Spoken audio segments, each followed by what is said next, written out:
It's Chris Fade and Caroline Stanbury's Not So Epic podcast. Brought to you by NMC Healthcare and Cosmesurge. Head to cosmesurge.com.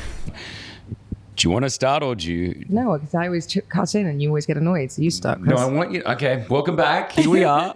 Chris and Caroline's Not So Epic podcast, episode number. We got no idea. No, I think we're up to like 23, 24. I don't know. We're in the 20s, which is great. There was 20, yeah, 22. 24. Yeah, 24. Look at Well that. done. This is fantastic. We're really rolling them out, which is super cool. We love doing this. It feels not long ago that we just started doing this podcast. You just said that it's like 1% of your entire life, and this is like a pain for you, Chris. Not a pain. It's pain seeing you. I like the podcast. He doesn't realize. You see, what you guys don't realize is that Chris is so smiley and loving in the day, but it's on camera. The moment he's off, he's a bitch. Don't you start spreading rumors. Listen, we're going to be, this episode's good because we're talking about like health and mental health and all that. But I wake up at 4:20 every morning. I've been doing it for the last 9 years. When you wake up at that time, you have little to no patience for people after around 3:30 p.m. And so everyone's clear, we start the podcast at around 3:30 p.m. The time now is 3:30. So bring it on. It's a nightmare. So by the time we get here, he's like jacked on coffee. He's like, his eyes are like this. He like wants it over, and I need to calm him down. Can I tell you, I do a radio show, right? I've been doing radio for 15 years on... You have a radio show? Oh, yes, on Virgin Radio. And I really enjoy I love doing my radio show, but I also love doing this because on Virgin, we don't talk as long, and there's songs and commercials, etc., which I love. I mean, doing what I do on radio is amazing, but this is just such a different element where we just sort of get to talk about whatever we want for as long as we want. We get a lot of amazing messages, which it's really cute. Caroline and I, we WhatsApp it to each other. So we send messages that we receive about the podcast. Yeah, from all over, and it's so fun. It's really nice because he's more well known in my show was on Australia as well, but he's known in Australia as well. And so it's really fun getting local fans and fans in LA and things like that. Like, which maybe you don't reach when you're with Virgin because it's a local a UAE radio station. So send us those messages. Get us on Instagram. We absolutely love it. Honestly, it's Chris and Caroline, Chris with a K, on Instagram. And then obviously tell your friends about our podcast. The more people you tell, the more viewers and listeners that we have, and the longer that we can be around and doing it. So we were talking about it just earlier on, and we are talking about mental health on this episode, right? We are. And actually, it's really weird because I was actually scrolling through Instagram, as I always do. And I read a friend of mine, he posted, he's a very big YouTuber, actually. He's got millions of followers. I'm not going to say his name, but he posted this morning something about, I wish my followers knew me better and, and knew who I was as a person so that you could understand me. So I wrote to him, and he said, he also wrote, can't sleep. So I wrote, you can't sleep, or do you get a lot of hate? He's got millions of followers. And he goes Does his name start with P? No. Okay. And it doesn't matter. He posted it, so I don't think he'll care. Yeah, who is it? Niels. He was here for GQ Man of the Year. Oh, okay, yeah. Yeah. Anyway, I don't think he'll care because he did post it on his own social media. Yeah, so I presume it's done. Yeah, it's fine. People have seen it. So I wrote, do you get a lot of hate, or is it you simply can't sleep? And he said a little bit of both. So I said, you have to remember, doing what we do and we all do and putting yourself out there, it's really hard. And I think people look at Instagram and see our lives and think that every single day is blessed and easy. And we make it look so easy. But as Chris clearly said, he gets up at 4:20 in the morning. That's not easy. As much as I like to tease you, it's not easy to do. Most people can't do something like a job like that. Is really, really hard to do because it affects your whole life. Your girlfriend, you can't go out on date nights at 8 or 9 o'clock at night because you're exhausted. You don't really go clubbing. You don't really, as he said, by 3 p.m. I know exactly you really are tired and grumpy, but he pulls through. But it does affect your life. I'm sure this guy, Niels, or people like Niels who are YouTubers, and every day they have to put themselves out there for all of you and think of new content and things to do. It's really, really hard to put yourself out there and be judged. Well, I think the thing is, especially when it comes to influencers or YouTubers, whatever, they've usually given up their day job or whatever they've got, and that's all they have. And I know a couple of famous YouTubers, etc., where they feel the pressure because they don't have anything really to fall back on, that this is their only money earner. This is all they have. And a YouTuber can earn, I know this for a fact, they can earn up to 1.5 million US dollars a month if they're doing it right and they've got the right sort of viewership. Why on are we it. sitting here? We should be doing I YouTube. know. What do we know? Well, this does go on YouTube, so follow us on YouTube as well. But it is really hard, and I like to think that the person that I am, and I think it's the same with you, Caroline, the person that we are on camera or on Instagram or on the radio or wherever is really the person that we are. And I love that when people come and meet me, they're like, oh man, you're like the same that I hear you on the radio, or you're like the same person that I see on Instagram, which is really cool. But I do meet influencers and people that I'm like, I follow and I like them, and then I meet them in sort of real life and I'm like, oh. Well, that's because we different. spend so much of our days on, I don't so much anymore, because when I was on the show, you're talking about 24 hours on camera or whatever it is. And you're on the radio all the time. You can't keep a pretense. He's on the radio 7 hours a day. You can't pretend to be someone else for 7 hours of the day. No, that's right. And that's just a fact. Instagram models and people like that can fake it because they're not really speaking. Yeah, they don't have personality. As in, they're just showing like They're an just image a picture. or Yeah, you can capture that. But like today, I was at the gym and I was on the treadmill, and I was already tired, but I wanted to get this workout in, so I'm doing interval sprints. So stop, start, and I'm sweating and I'm feeling it, and then I sort of just look back and there's a guy just filming me, right? And I look back and I'm a pretty always happy. I don't. But that's not cool. Yeah, and I look back, I'm like, yo, what are you doing? He's like, oh, do you mind? I'm just sending it to a friend. Yes, I do and mind. I'm like, yeah, I do mind. Come over here. So then he comes over. He's like, do you mind if I do a video? I said, of course. So let's do a video. So we did a video, and on the video, he's like, hey, Chris Vade is doing his workout. How you doing? I said, I'll be better when you leave. And then, I wanted him to know that I'm in the middle of a workout. That's where I just need my own time. And then after the workout, I went up to him. I shook his hand. I said, hey, man, nice to meet you. What's your name? Let's put some videos down. Let's take some photos. But it is sort of hard, and it does affect your mental, because in my head and in your head, you never want to meet someone and disappoint them. Because I've met, not calling myself a celebrity, but I've met people that I've looked up to before or thought, oh my gosh, they're so super cool. And then I've met them and I've gone, oh, really? That's them. Yeah, you don't want to be, you always want to be nice. I always want to be nice, but there are certain things where I lose my rag. I don't say anything per se, but I find it very weird. And I remember I was on a plane and somebody DM'd me and said, I'm behind you. I'll find you. Yes, I'm behind you. Yeah. And I was like, okay, that is so creepy. And I was about to take off, so I had no Wi-Fi, so I couldn't say anything. Jeez. But then I spent the whole thing looking back. Yeah, like who? Is it you? Is it you? And then you're thinking, why just...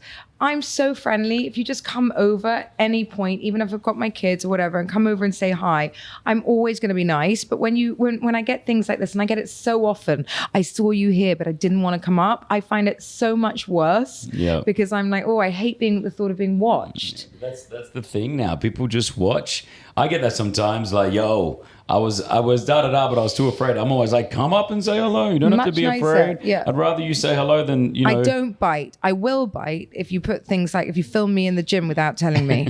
Don't like stuff like that. She is the only one to film herself at the gym, okay? I love to film myself at the gym. I would film with you. You're absolutely right. But someone to film behind me without the right filter. It's all about that filter. Well, let's talk about mental health. Have you ever had any serious mental health sort of issues? It was mental health awareness week not long ago. I think mental health is so important. I know that back home in my home country of Australia, they're talking about it a lot more. They're asking, the whole campaign is asking people if they're okay.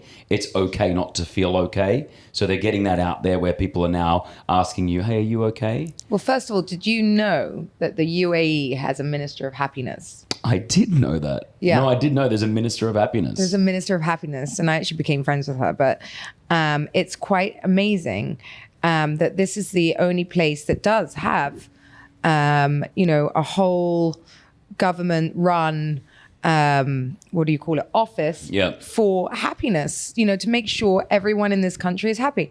Now, have I had mental health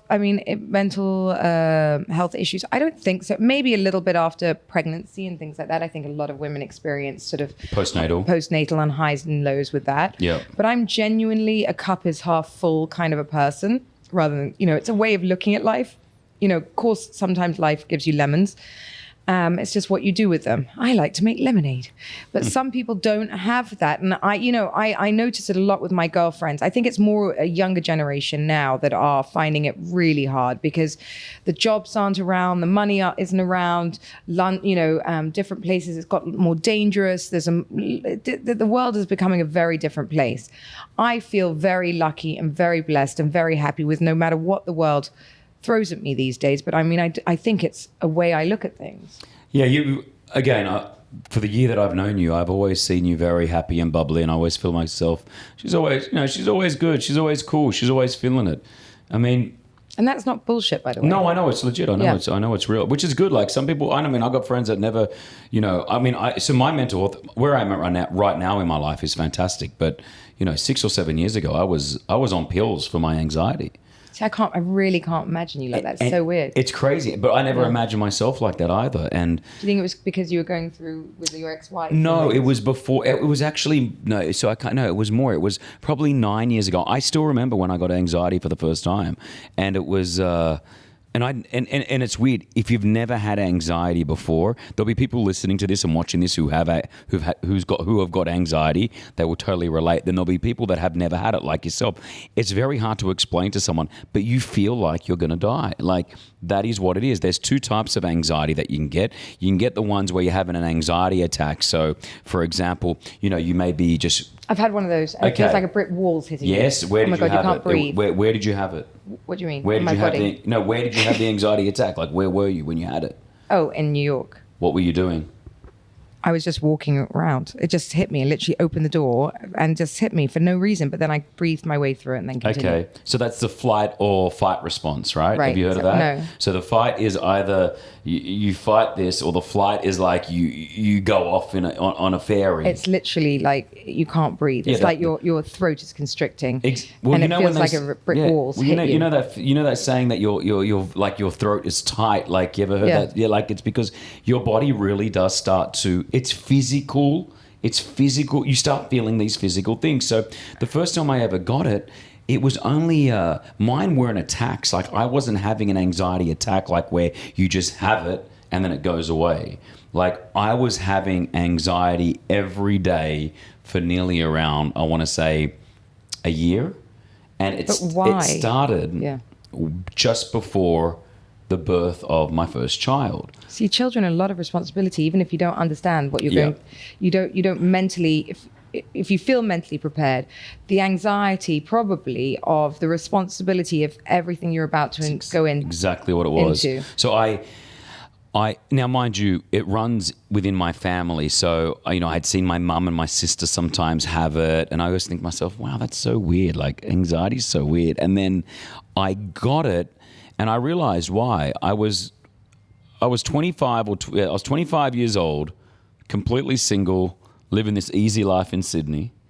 And then within 1 year of that, I was married with a baby on the way, living on my own in a different city, Dubai, earning an okay salary. You're giving me anxiety as you say all this. Yeah, but that's what it was. It was all these factors that within 12 months, and I think 3 or 4 months before the baby was arriving, I think to myself, I felt all this responsibility on my shoulder that I've got a new wife, I've got a baby on the way, I'm in a new city on my own. And you can't rewind. These are not things, it's not like when you have a girlfriend, you think, maybe it's not right, or maybe I've made a mistake or whatever. There is no way to rewind these decisions that we make at this point. Cards are dealt. I'm the ones that put them out there. Yeah. So I started feeling the first thing that I ever felt was I had a right blocked ear. And this is what triggered it. I just woke up with a blocked ear. The blocked ear did not go away for 2 years. And I realize now, years later, that it's completely psychosomatic. It was my body feeling these things. So my body would feel, and they're really there. The doctors, I would go see a doctor. He's like, it's really there. but it's just your mind creating it. So at one stage, I used to get numbness down my arms. You understand how powerful the mind is. Oof, crazy powerful. It really is, because I think a lot of people as well, what we do is we overthink. Yeah. And, there's always a reason not to do something. I mean, people, when they get married, say, this is an example, I hear it all the time. How do you know he's the one? How do you know I'm not going to make a mistake? And they go into this thing, and so many people aren't getting married today because they overthink it. And you're like, what's the worst that really happens? If it doesn't work out, okay, I mean, it's painful, but, but if you never try, you'll never know. Yeah. And you miss all these steps. And I think people just spend so much time going, well, if I take this move, this will happen. This move, this will happen. And actually, when you end up doing any of them, nothing you've ever thought of ever happens. Yeah. No, it's so true. You got to... I wish I never had to experience what anxiety was all about, but I don't regret any of the decisions that I made. But for that good year, there was a point where I couldn't even do... I would do it, but I couldn't even... Opening the door of my radio studio to do my show gave me anxiety. I had to build myself up to be like, and I'd walk in and do my radio show, something that I've been doing for years. It's weird how anxiety hits. And, I ended up going to see a doctor. He gave me some sort of pills. I started taking the pills. They did really nothing. Then I was on Xanax for a while.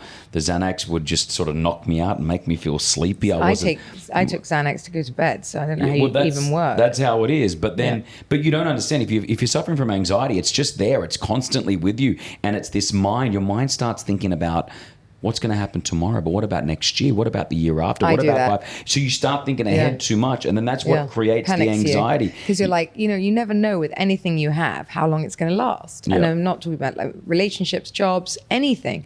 So you can get that dream job, the dream girl, and then you think you've got life, and then suddenly it all goes to shit, and then you're like, oh, but I think people go 20 steps too far, and I keep hearing that. Live in the present, live in the moment, don't think ahead. Yeah, live for now, which is whatever. But it's so much easier to say that when you're going through anxiety. It is, you hear all this, live for now, and in your head you're like, yeah, live for now, but at the same time you feel like you're just about to die. But the only thing that really helped me through it was obviously time, but hitting the gym and getting healthy. That was the outlet. So I would go to the gym in the morning and go to the gym at night, not because I wanted to get fit, because I just felt better. Well, it releases endorphins. Yeah, but I would only feel better for a couple of hours after the gym, then the anxiety would come back. It'd sit with me for 4 or 5 hours. So what I'd do, I'd go back to the gym. I'd go to work, have my anxiety, then go back to the gym, and then that would settle me down just before I'd go to bed. I noticed with you, I think you're very like me in some ways, that we have to we are go, go, go, go. Yeah. And we have to believe our own bullshit in a way. So we have to when you're your own brand, and life depends on you to get your jobs. It's all about you. I think we have to vibrate at a higher plane and just stay here. We need to stay high. You need to keep going. To keep going, you know, and not stop, because the moment you stop, you drop. And I find if you're going like this, more and more comes to you. It's really weird.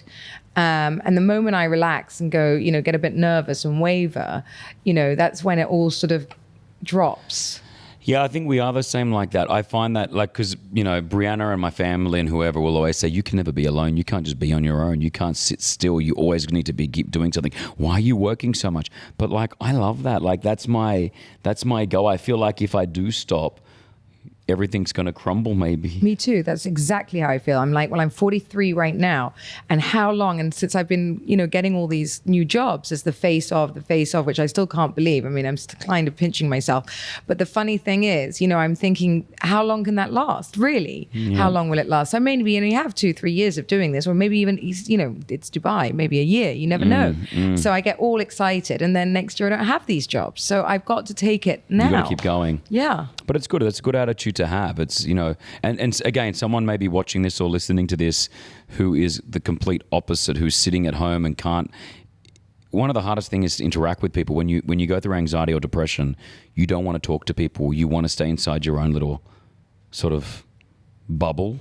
I think you should talk to as many people as possible. But no, that's, you want to talk, but you can't. Like, Yeah. I even remember I would not even post on it was really Facebook back then when I was going through it. I wouldn't post on social media. I just didn't want to have any. All I would do is I'd just sit and just think it would be my own thoughts going against each And other. it holds you back all the time. Like I had this woman came over the other day. She asked me business advice, and I get business advice from people ask me all the time. And she came over and she said, she's got a really successful business here, and she wants to make the next step, and which means giving up her current job to go and build the business. But it's already running. It's already doing really well. I'm like, I don't understand why we're having this conversation. It's not a leap. It's a step. She has 163 people waiting on the list to go there, and I'm like, I don't know what you're worried about. What you're worried about. She's like, oh, I'm a single mother, and what if it goes wrong? And I'm like, it's not going to go wrong. It's actually working already. Yeah, It's actually your current job is holding you back because you can't actually, facilitate all these people. It's crazy, but it's all in your mind. And she wrote to me yesterday going, thank you so much. That talk's changed my life. I'm going to do it. And I'm like, I didn't really do anything. You did it. You did it, not me. So you've never, when you've only had that one anxiety attack? Yeah. You've never felt, do you ever feel depressed? Did you ever feel depressed? You ever feel sad? Only with a hangover. That's it? That's really it. I know it's awful. And what I realized? Why? Because I think when you have a hangover, and I've been out and I'll go and have a great night, and then you'll go, you wake up and you've got that Sunday thing and no one's there. Yeah. And then because you're not in your normal mood, where I'm not going to the gym and you're not doing your other thing, you're so busy and you can't get out of bed because you're flattened by it, Yeah. then your thoughts can run away with you. Yeah. And that's why I really try not to get out of my routine. I love my routine. When I'm in my routine, nothing can touch me. Nothing. Yeah. I've heard, especially with what I do, and I'm a woman, it's very different. Women bitch about women. Men don't really hear the noise. And so I hear so much stuff about myself, and it never really reaches me anymore. It used to, it just doesn't. It doesn't affect me. But if I'm in a slightly weakened state and you hear like a little bit of something, it gets 10 times worse in my head, and I blow it up, and then, but then I know I've learned to say to myself, it's chemical. 2 days you're going to be fine. 1 day you're going to be fine. And then you're literally, okay. I'm totally fine. Then you go out again. And I go out and do the same thing. It's just a vicious cycle. Yeah.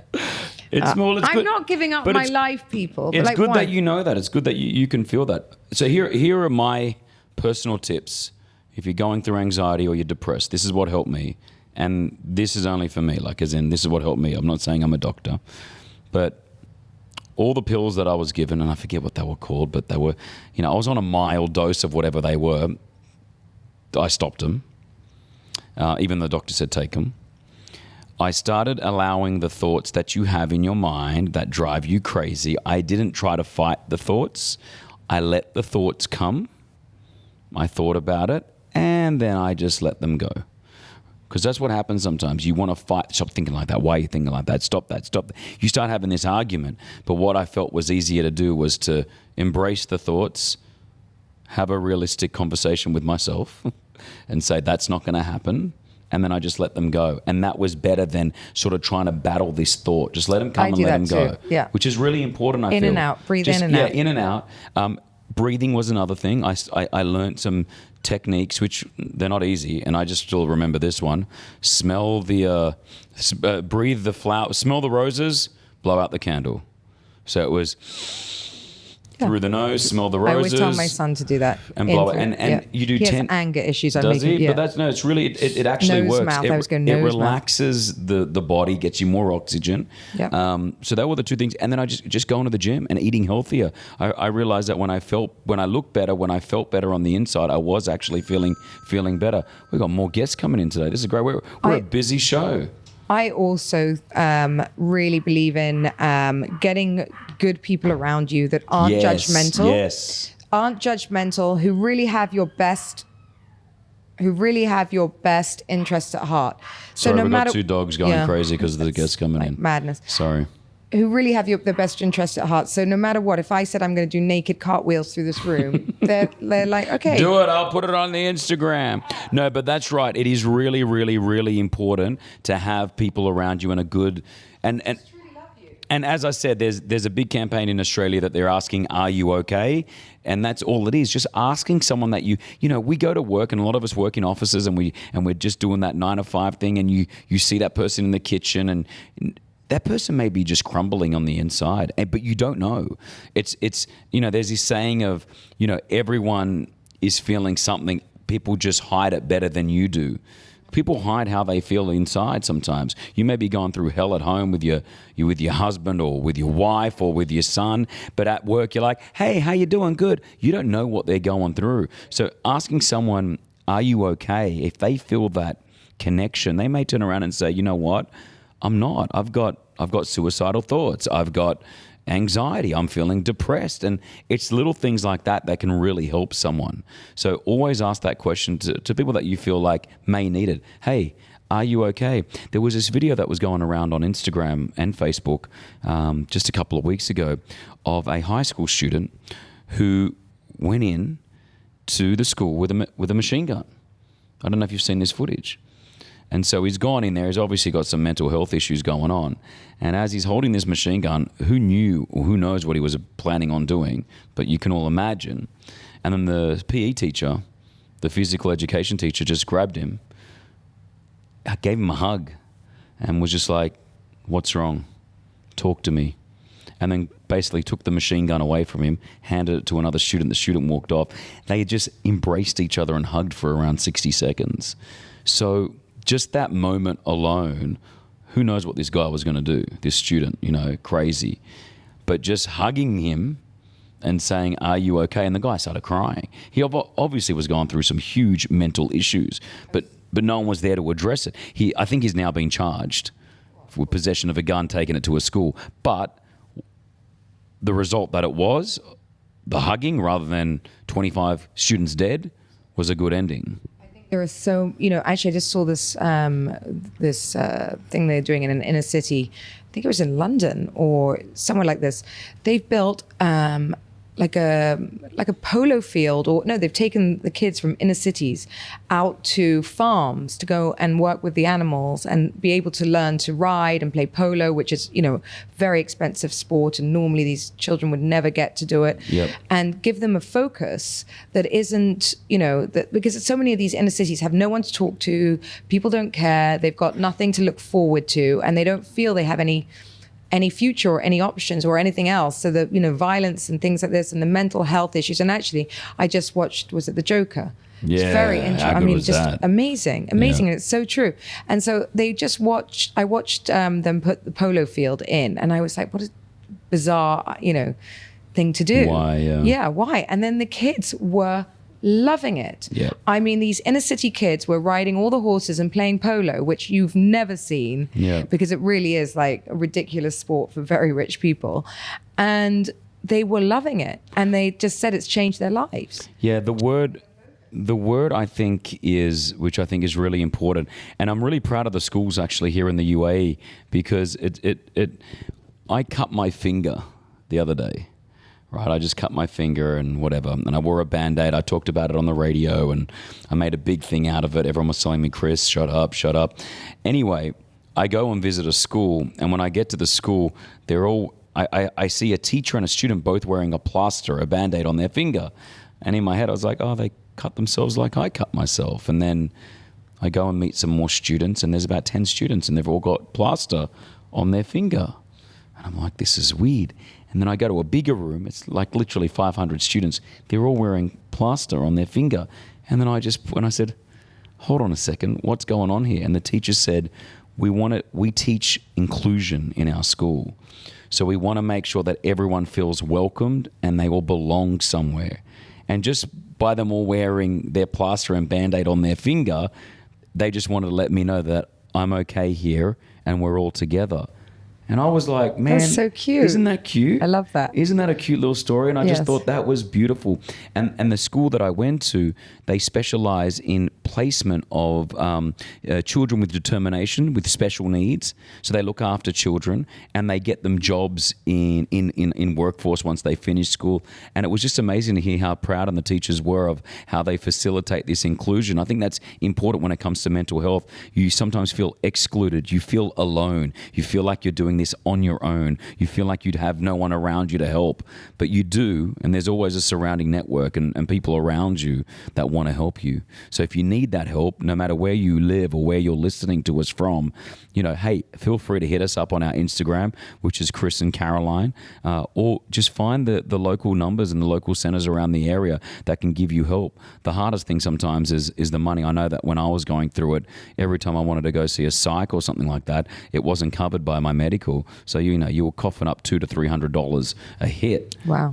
Which is not, if you don't have that money rolling around, which I didn't back then, but I was just putting it in because I thought my health is more important. But look where than you are anything. now. Hey, listen, you can get through it. It is not that tunnel may be closing, but I promise you, there, as cliche as it sounds, there is a light at the end of the tunnel that you will get to. So don't feel like this is it and you have no other hope and this is how your life is. You will come out of it. And if you look at a lot of successful stories, there are a lot of people now that we look up to who are feeling like that. You know what I mean? But oh my God, most successful men have been bankrupt a few times. They've been, people have got divorced or moved on. Like so many people's stories. What do we call it? Pivot. yeah. You have to be able to pivot in your life and not have this blind thought that your life is going in one direction, because Yeah. it never does. It never does. And if you're so bloody minded that you only think that it's going to go that way, and if it doesn't go the way you want, life is over, then, that's the magic of life. The magic of life is you have no idea where you're going to end up. If you told me, I grew up in Dorset, that I was going to end up living in Dubai doing a radio show with this one, Yeah. I would have been like, or even on a reality show in America, I would have laughed in all of your faces. What? Yeah, no I way. know, it's so true. I even said to Brianna, my fiance, the other day, I was like, you ever thought you'd be marrying an Australian Lebanese guy living in Dubai? She was an LA girl. She's like, absolutely no idea. And I said, yeah, I never thought that I'd be settling down with a girl from America, like an Right, American I woman, know. like it's crazy where life takes you. There's a new movie coming out. I'm going to ask, we're going to finish up this podcast on this question. There's a new movie coming out where you're allowed to see how long you're going to live for.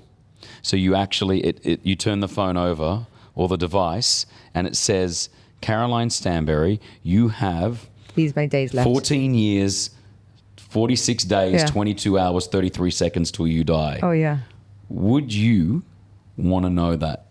If given the opportunity right now with technology or whatever it was, that you could bring a device and it Do you know what? I would, because I hate surprises. And this way I think I just plan every day. But on the other hand, I'd be absolutely petrified. Petrified. But I've got this whole thing, by the way. I've worked out that I have 10,000 days left. That's it. So I'm already on that path. hopefully. How many years is 10,000 days? I don't know, but hopefully. I don't know how many 10,000 That's days. if I don't get sick. I have no idea. Oh My girlfriend gosh, worked it out. touch wood. And that's if I don't get sick and everything's okay. Don't worry. Yeah. And So NMC and Cosmosurge will fix you. they will. You got to ask me the question now. Oh, yeah. Would you? I'm teaching Caroline to ask questions. Sorry, I'm so used to him interviewing. Would you want to know? Yeah. Yeah, if I knew that the option was there to know, it would drive me crazy. You can't. Yeah. You've got kids. Yeah, I'd want to know exactly. Yeah. And then I plan it. But what happens if you turn it around? It's like 2 years, 14 days, 2 7 days. days. You're like, what is going on? This is what this movie's about, basically. Amazing. So I think they're trying to change We the have to go. outcome. Oh, man, let's go. Yeah, I'll let's watch go. it. Let's go. Have a think about it yourself right now if you're listening to this or watching us. DM us. If you were allowed to know the exact time that you were going to die or the year, would you want to know this? Would you want to know this answer? DM us your answer, yes or no, right now. Chris and Caroline on Instagram. Put it in the comments on YouTube or I want to know wherever what you you're would at. do. Oh man, I would. But listen, this is interesting. Even think about it like this: pretend that you do know, and you know that the end result, let's say, is 20 years, right? That allows you to then go and live your fulfilled life, do everything you've always wanted to do. Yeah, don't you want to go clubbing, Chris? No. If I had 20 years, no. If I had a few years to live, I don't want to spend it in a nightclub. None of it? No, nah. I got other things I'd want to do. Like what? I'd go skydiving. I'd learn how to scuba dive, which I'm learning right now. But what I'm saying is, like, pretend that you do know that figure and go out right now and start doing everything, because you never know. I'm doing it. I'm going up Machu Picchu. Every year I'm going somewhere that I've never been, by the way. Good. I'm on it. I'm on Good, it. I've that's good. decided 43. I don't know where I'm going to be. I mean, Yeah, it's, do it. maybe Like You never know. You never know. You never know. Yeah. You just know. You have no idea what we're going to be, struck down and we with. don't think about it enough. This is really depressing. All right, we're gonna end I've it got there. anxiety. You got anxiety? Yes. Great. Are you feeling all right? I'm ending this podcast with anxiety. I'm sorry. That's my fault. Hey, listen, tell your friends about us. It's Chris and Caroline's Not So Epic podcast. In, out. We'll be back, yeah? You're all right? Just take a deep Give breath. me Come some on. water. Smell the rose. You can blow watch out us the on candle. YouTube and then call me, and I'm going to go and lie down. We're out of here. Bye. Bye. It's Chris Fade and Caroline Stanbury's Not So Epic podcast. Brought to you by NMC Healthcare and Cosmosurge. Head to cosmosurge.com.